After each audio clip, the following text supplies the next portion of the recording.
kahit umuulan, tuloy-tuloy ang harvest natin. Ayan ha. Baba niyan, brad, oh. Daming bunga niyan. Yan yung puno niya. Oh, 3 years old yan. Hanggang dun sa taas. Paano kaya to? Wala akong hagdanan.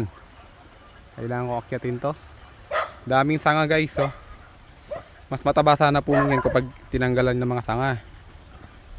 Daming bunga. Hatik na hatik, brad. Oh, magtanim kayo para may harvesting din kayo. Okay, thank you very much mga kapatid. Ano ngayon? November 24.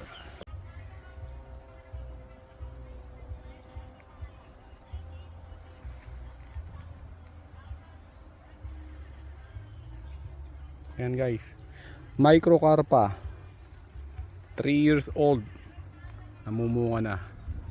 Mga nasa 10 feet po yan, o mga lagpas. Ayan po, microcarpa po, sobrang daming bunga, grabe. Kaya kayo guys, magtanim na rin kayo, diba? Ayan o, yun daming bunga. Hindi na pa ako nag-harvest guys, kanina pa.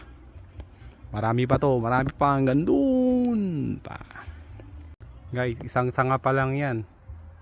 Liit pa lang sanga yan, oh. Alagay ko abutin ng 100 piraso, higit pa. Isang sanga pa lang yan. Dalawang sanga pala. Ito yung isang sanga nya. Ayan yung isang sanga pa, oh. Diba? 3 years old. 3 taong gulang yan.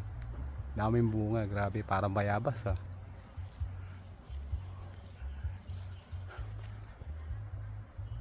Baba. Oh, ayun, abot kamay. Abot kamay ang pangarap sa buhay. Magtanim ka lang, magtiwala ka lang. Tiyaga, 3 taon, mag-harvest ka din. Daming damuhan, grabe.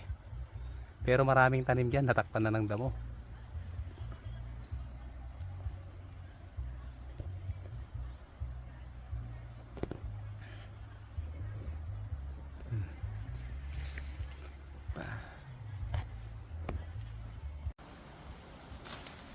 Grabe. Oh. Abot baywang ko yan, brad. Tuhod ko na lang yan. Ang baba, oh. Dami bunga, oh. Oh, kaya kayo, magtanim na rin kayo. Diba? Tanim-tanim ba? Pag may time, tanim-tanim kayo, guys.